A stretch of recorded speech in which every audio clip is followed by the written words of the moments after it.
अंजाम दिया गया है। 15 साल के आलोक बिंद की हत्या कर दी गई है। नगर थाना के खैरटिया गांव की घटना है। घर से कुछ दूरी पर शव मिला है। हत्या की वजह फिलहाल साफ नहीं है। हर एंगल से पुलिस मामले की जांच कर रही है।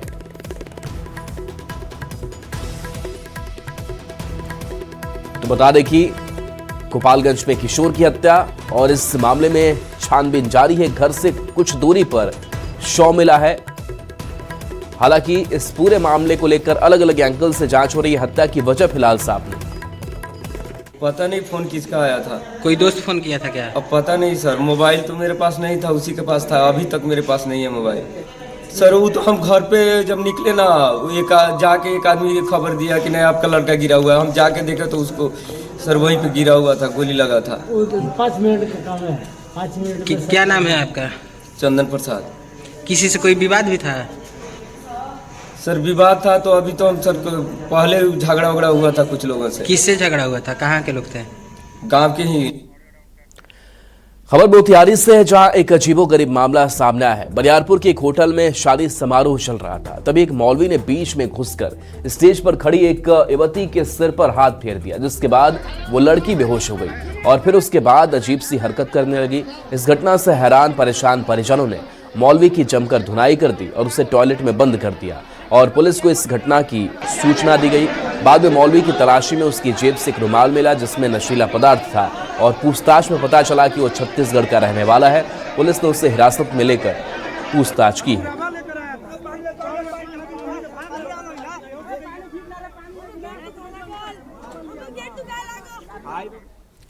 और इस बीच समस्तीपुर से बड़ी खबर, जहां मोहिउद्दीन नगर में बुलडोजर चला है। अतिक्रमण हटाओ अभियान के तहत सरकारी जमीन पर बने दुकानों को हटाया गया। जिन दुकानदारों ने दोबारा अतिक्रमण करने की कोशिश की, उन्हें कड़ी चेतावनी दी गई। प्रशासन की इस कार्रवाई से स्थानीय लोगों ने राहत की सांस ली है और उम्मीद जताई है कि अब जाम की समस्या में काफी सुधार होगा।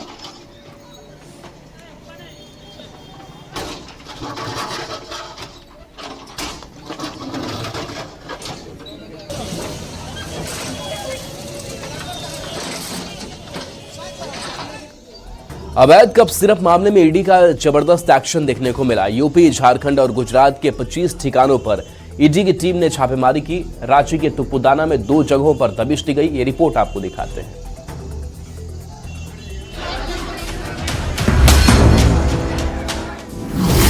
ईडी के शिकंजा, रडार पर कौन?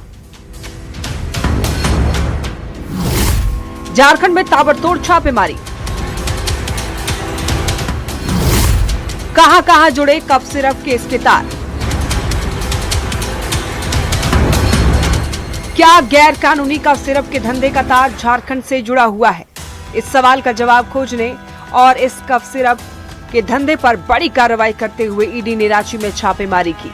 ईडी ने उत्तर प्रदेश, झारखंड और गुजरात में 25 जगहों पर तलाशी ली। इस दौरान मुख्य आरोपी शुभम जायसवाल और उसके साथियों से जुड़े ठिकानों को टारगेट किया गया।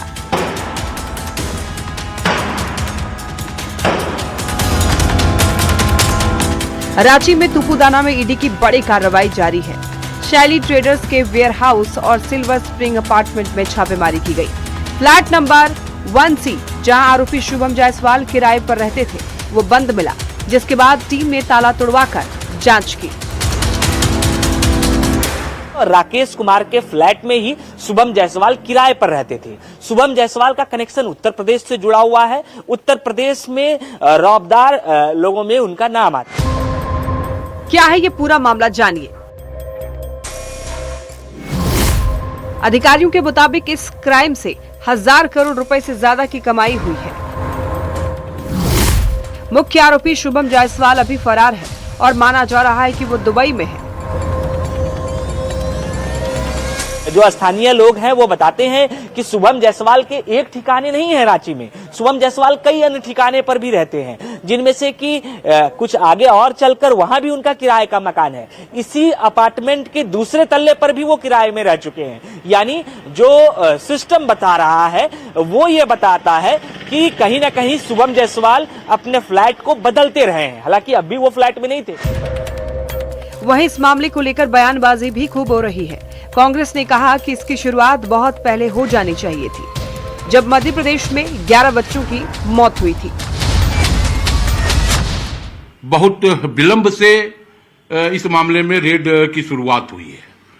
जब मध्य प्रदेश में बच्चे मरे थे उसी वक्त यह रेड शुरू हो जाना चाहिए था पूरे देश में। जानकारी के मुताबिक नशीली कफ सिरप का कारोबार देश में ही नहीं बल्कि नेपाल, बांग्लादेश समेत अन्य देशों तक फैला था। यही वजह है कि इस मामले में यूपी पुलिस, एसटीएफ, एसआईटी और ईडी समेत तमाम जांच एजेंसियां लगी हुई है। न्यूज 18 के लिए रांची से ओम प्रकाश के साथ गौरव झा की रिपोर्ट। रुक करते अगली खबर की ओर। कोयला चोरी मामले में भी ईडी का एक्शन देखने को मिला। धनबाद में 2 जगहों पर ईडी की टीम ने दबिश दी। डेको आउटसोर्सिंग कंपनी के संचालक समेत कई ठिकानों पर छापेमारी की गई और कोयला कारोबार से जुड़ी अवैध संपत्ति और दस्तावेज खंगाली। ये रिपोर्ट आपको दिखाते हैं। अब कोयला चोरों की खैर नहीं, ईडी की रडार पर कोयला कारोबारी। कोयला चोरी के तार कितने गुनाहगार, ईडी का एक्शन किसकी बढ़ी टेंशन। जी हां, कोयला चोरी मामले में आरोपियों पर शिकंजा कसते जा रहा है। ईडी की टीम ने एक बार फिर धनबाद में दबिश दी। धनसार और भेलाटांड में ये कार्रवाई हुई। सबसे पहले टीम ने धनसार स्थित कोयला आउटसोर्सिंग कंपनी डेको के कार्यालय में दबिश दी। कंपनी के मालिक मनोज अग्रवाल के घर के साथ साथ डेको के कंपनी निदेशक एएन झा के घर पर ईडी की टीम पहुंची। भेलाटांग रोड स्थित ट्रिनिटी गार्डन अपार्टमेंट में स्थित फ्लैट पर दलबल के साथ टीम पहुंची। कमरे को बंद कर घंटों जांच पड़ताल की गई और दस्तावेजों को खंगाला गया।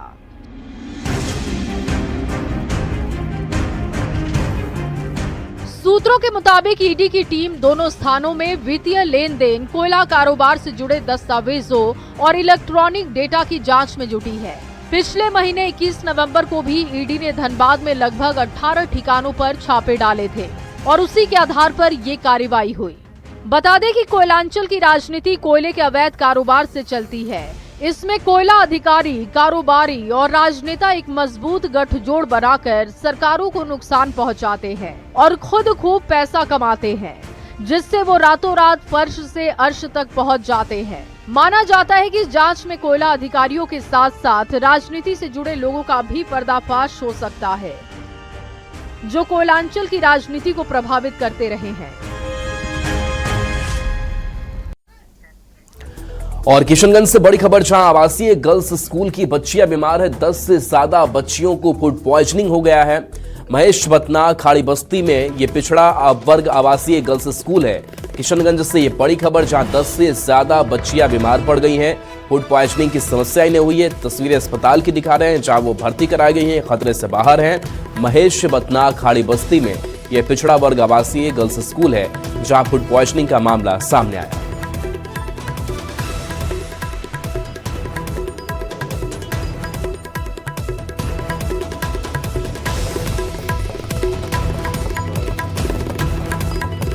राष्ट्रीय लोक मोर्चा के 4 विधायक में से एक रामेश्वर महतो ने सोशल मीडिया पर एक पोस्ट किया, जिसमें उन्होंने नेतृत्व को लेकर कुछ सवाल उठाए। आरएलएम विधायक रामेश्वर महतो के सोशल मीडिया पोस्ट को पार्टी नेतृत्व से उनकी नाराजगी और तंज से जोड़ा जा रहा है। दिनारा के आरएलएम विधायक और पार्टी के संसदीय बोर्ड के अध्यक्ष आलोक सिंह का बयान सामने आया है। आलोक सिंह पार्टी में पूर्ण रूप से अपनी निष्ठा जताते हुए कहा कि राष्ट्रीय लोक मोर्चा पूरी तरह से एकजुट है और कहीं से किसी तरह की कोई विखंडन की बात नहीं है। संगठन में सब जो भी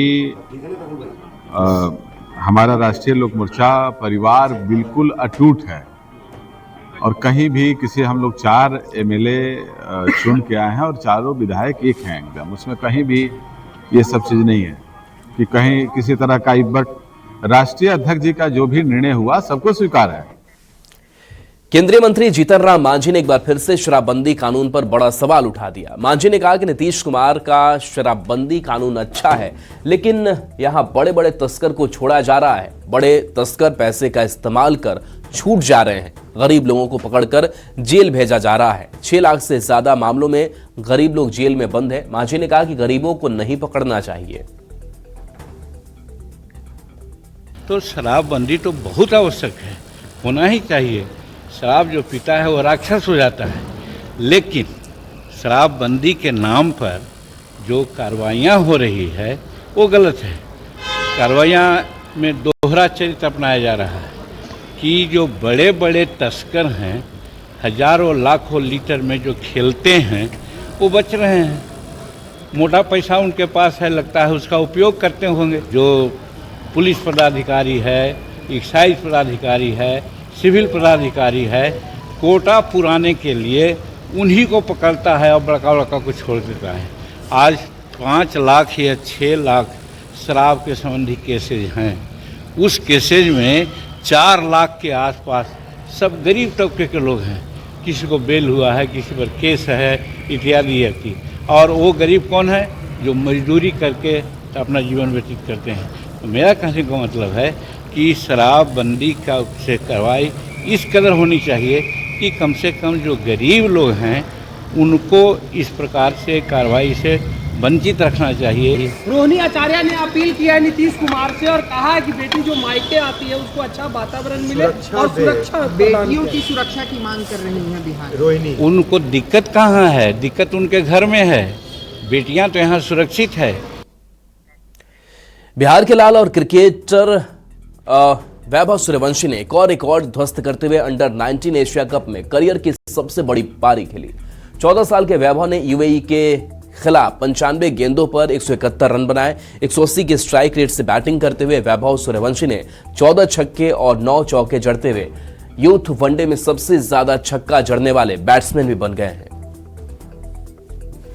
95 गेंद 171 रन। वैभव सूर्यवंशी के तूफान में उड़ा यूएई। क्रिकेट का वैभव अकेले विरोधी पर भारी।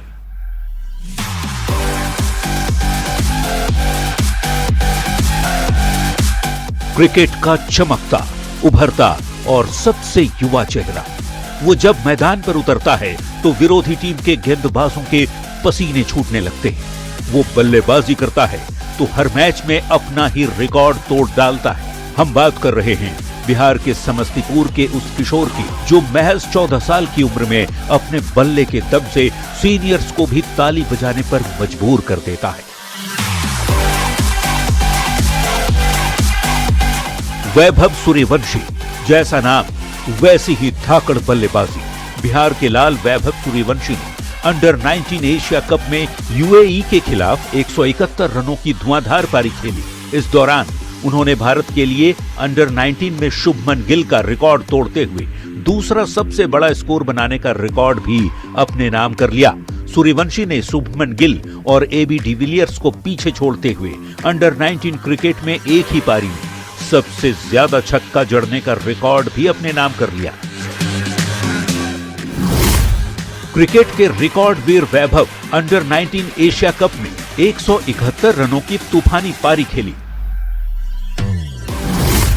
महज 95 गेंदों का सामना किया, इसमें 14 छक्के और 9 चौके जड़े। यूएई के खिलाफ 56 गेंद पर ही अपना शतक पूरा किया। इसके बाद वैभव ने एक एक कर सभी गेंदबाजों की ऐसी धुलाई की जिसे देख पूरी दुनिया हैरान है।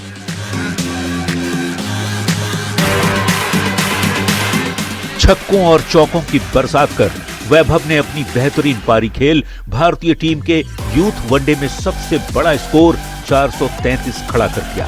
इससे पहले वैभव सूर्यवंशी सैयद मुश्ताक अली ट्रॉफी में शतक जड़ने वाले यंगेस्ट बैटर भी बने थे। बाएं हाथ के इस बल्लेबाज ने 10 दिन पहले ही 2 दिसंबर को ईडन गार्डन्स में महाराष्ट्र के खिलाफ 61 बॉल पर नाबाद 108 रन बनाए थे, जिसमें 7 चौके और 7 छक्के शामिल थे। वैभव सूर्यवंशी 14 साल की उम्र में T20 मैच में सेंचुरी जड़ने वाले इकलौते खिलाड़ी भी हैं। Bureau report, news 18। समस्तीपुर के लाल वैभव सूर्यवंशी ने अंडर 19 एशिया कप में एक बार फिर से कमाल कर दिया। 9 चौके और 14 छक्के की मदद से वैभव ने 95 बॉल पर 171 रन की जबरदस्त पारी खेली और एक बार फिर से अपने तमाम प्रशंसकों को खुशी का इजहार करने का मौका दिया।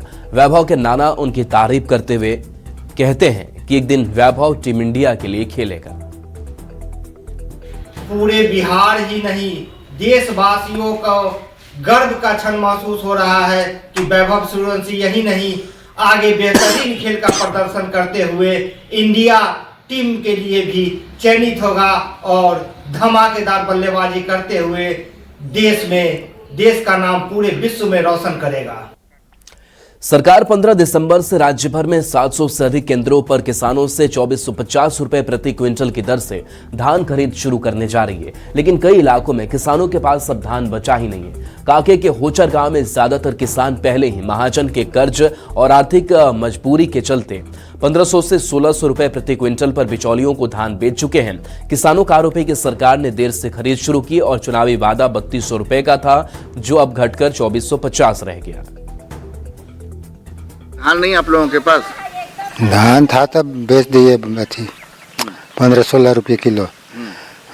सरकार में वादा किया था कि हम 32 रुपये लेंगे, तब से चुनाव के बाद 24 रुपये कर दिया। तो कहाँ से, हम लोग तो पहले हम लोग का महाजन रहता है तो बेच के देना होता है तो दे देते हैं। नहीं, सरकार वादा किया था कि 32 रुपये लेंगे, अभी रेट रखा 15 दिसंबर के बाद 24.5 रुपया।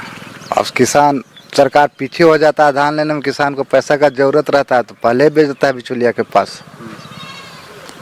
तभी आप लोग के पास अब धान नहीं?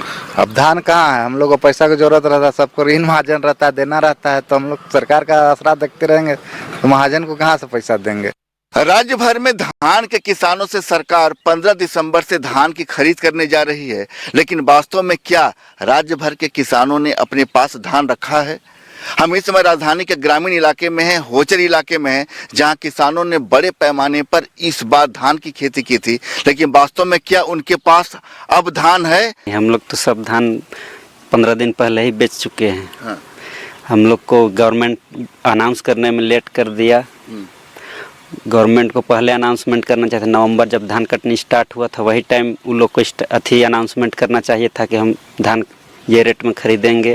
यहाँ सब बिचौलिए लोग को 14 रुपये 15 रुपये सब धान यहाँ का सभी किसान बेच चुके हैं और अभी सरकार घोषणा करती है कि हम 24.5 रुपये लेंगे। मेरा कम से कम 2 से मैंने 2.5 से 3 एकड़ में था। 3 एकड़ आपने धान बेच दिया अपना? हाँ, मेरा भी बिक गया है धान। बिक गया? 16 के ही रेट में दिए हैं। 16 के में किसको बेचे? ग्रामीण होचरे का आदमी है। होचरे का आदमी। तो आपको ये जानकारी थी कि सरकार जो है 2450 रुपये प्रति क्विंटल धान की खरीद करने जा रही है? हमको नहीं जानकारी था। जानकारी नहीं है? नहीं है, अब हुआ, आज हुआ है। आपको उतना हम थोड़ा ध्यान देते हैं सर। नहीं देते हैं। और खेतों में चारों तरफ जहां भी आपकी नजर जाएगी आपको सिर्फ पुआल ही पुआल नजर आएंगे। ऐसी स्थिति में साफ है कि जो होचर के किसान बता रहे हैं कि वास्तव में सरकार ने धान की खरीद को लेकर जो फैसला था, जो तारीख तय की थी, उस तारीख की घोषणा करने में सरकार की ओर से लेट कर दी गई। चूंकि अब होचर के किसानों ने अपना जो धान है, जो तैयार फसल है, वो बिचौलियों को बेच दिया है। संजय कुमार सिन्हा, न्यूज़ 18, होचर, रांची। केंद्रीय सरना समिति ने लोक भवन के बाहर धर्मांतरित आदिवासियों को आरक्षण और सरकारी योजनाओं में मिल रहे दोहरे लाभ का विरोध करते हुए जोरदार प्रदर्शन किया। समिति के अध्यक्ष फूलचंद तिर्की के नेतृत्व में हुए इस कार्यक्रम की शुरुआत पारंपरिक पूजा से हुई। इसी दौरान समिति की महिला अध्यक्ष निशा भगत ने विरोध जताते हुए अपना मुंडन कराया और पारंपरिक पगड़ी बांधी। अपने बाल मुर्गा के निशा भगत एक संदेश देना चाह रही है कि हमारे समाज में जो पर हमला हो रहा है। नवादा जल्दी सोलर विद्युत उत्पादन वाला जिला बनने जा रहा है। रजौली प्रखंड के हरदिया पंचायत स्थित फुलवरिया जलाशय में 10 मेगावाट क्षमता का अत्याधुनिक फ्लोटिंग सोलर पावर प्लांट लगाया जा रहा है। यह राज्य का तीसरा और सबसे अधिक क्षमता वाला फ्लोटिंग प्लांट होगा। BSPGCL की ओर से निर्मित यह परियोजना 2026 तक पूरी होगी। इससे उत्पादित बिजली सीधे रजौली ग्रिड को मिलेगी। रजौली स्थित फुलवरिया डैम में अब सोलर से एनर्जी का उत्पादन होगा और आप इस वक्त जैसा देख सकते हैं कि मुख्यमंत्री नीतीश कुमार आज इसका अवलोकन करके गए हैं और जो फुलवरिया डैम जो है उसके ऊपर ये सारा जो पैनल है वो फ्लोट करेगा और फिलहाल 10 मेगावाट का जो यहाँ से इलेक्ट्रिसिटी जनरेशन होगा और निकट भविष्य में ये पूरा एरिया जो है इस फ्लोटिंग डैम में होगा। तो आने वाले समय में नवादा जो है इलेक्ट्रिसिटी जनरेशन में काफी महत्वपूर्ण भूमिका निभाएगा। ये पानी के ऊपर तैरता रहेगा, नीचे एंकरिंग किया हुआ रहेगा जिससे फ्लोटर एक आगे पीछे नहीं होगा स्थिर रहेगा एक जगह पे, और इससे टोटल 10 मेगावाट का बिजली उत्पन्न होगा जो रजौली में ट्रांसमिट किया जाएगा, रजौली ग्रिड में। ये सिर्फ 10 मेगावाट का अभी शुरुआती दौर में, अभी शुरुआती दौर में 10 मेगावाट का किया गया है, फिर बाद में विस्तारीकरण इसका किया जाएगा। सर, ये कहाँ से प्रोजेक्ट लाया गया है, कहाँ से कुछ? ये सबसे पहले हम लोग दरभंगा में शुरू किए थे, 2 मेगावाट का वहाँ पे अवाडा कंपनी लगाई है, और यहाँ पर सूर्यम इंटरनेशनल 10 मेगावाट का लगा रही है। बिहार का ये सबसे बड़ा सोलर फ्लोटिंग पावर जनरेशन है। इससे पहले बिहार के 2 जिलों में लगाया गया था, मगर ये बिहार का सबसे बड़ा जो है सोलर फ्लोटिंग प्रोजेक्ट लाया गया है। और ठीक बाईं ओर जो डैम का जो इलाका है वहां पर इसके पैनल्स लगाए गए हैं, और 10 मेगावाट का जनरेशन जो है यहाँ से भी फिलहाल किया जाएगा। और इस प्रकार से नवादा जो है विद्युत उत्पादन में जो है आने वाले समय में बड़ी भूमिका निभाएगा, क्योंकि ये बिहार का सबसे बड़ा इलेक्ट्रिक उत्पादन सोलर से होने वाला है, और आने वाले समय में इसकी क्षमता भी बढ़ा जाएगी, जैसा कि अधिकारियों ने कहा है। तो नवादा आने वाले समय में इलेक्ट्रिसिटी जनरेशन में अपनी एक बड़ी भूमिका अदा करेगा। अनिल विशाल, न्यूज़ 18 नवादा। और इस बीच पटना से बड़ी खबर, जहां पटना पुलिस की बड़ी कार्रवाई हुई है। साइबर गिरोह का भंडाफोड़ हुए 4 आरोपी को पुलिस ने गिरफ्तार किया है, जिनके पास से 25 मोबाइल, 2 लैपटॉप, 4 स्कैनर मशीन बरामद किया गया है। तो साइबर गिरोह का भंडाफोड़, बड़ी खबर पटना से, जहां 4 आरोपी को पुलिस ने गिरफ्तार किया है और इनके पास से 25 मोबाइल, 2 लैपटॉप बरामद किया गया है। इसके साथ साथ 4 स्कैनर मशीन भी बरामद किया गया है। घटनास्थल पे पहुंचने के बाद पाया गया कि एक फ्लैट में कुल 8 लोग मिलकर के साइबर से संबंधित कार्य कर रहे थे। उनसे पूछताछ की गई एवं विधिवत सर्च किया गया है, तो वहां से उनके घर से कुल 25 मोबाइल, 2 लैपटॉप, 4 स्कैनर मशीन प्राप्त हुआ था।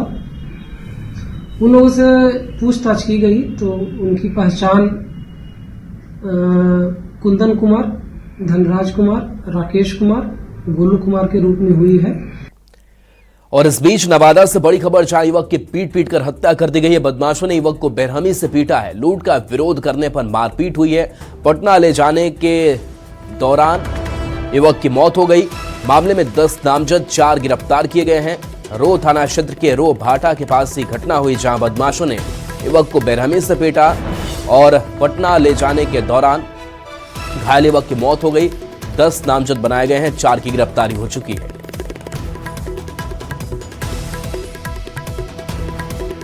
आ रहे थे, पंचर हो गया साइकिल, तब कुछ लोग वहाँ पर आग ताप रहे थे। तो पूछे कि ये साइकिल पंचर का दुकान कहीं पर है, तो नाम पहले पूछा गया कि अपना नाम बताएं, मोहम्मद अतहर हुसैन। उनके बाद सबसे पहले बोले कि ठीक है, था तो पूरा टोबा टोबी करे लगा कि क्या क्या तेरे पास है दिखलाओ। तब पैसा 5000 रुपया था इसके पास, और कपड़ा था, साइकिल था, वो सब छीनने लगा। तो अपना बोलने लगा कि ये सब क्यों कर रहे हैं, तो उसको लपड़ थप्पड़ मारने लगा। इतनी लपड़ थप्पड़ करने के बाद इतनी बुरी गत से उसको मारा है। और चलिए न्यूज़ 18 बिहार झारखंड पर खबर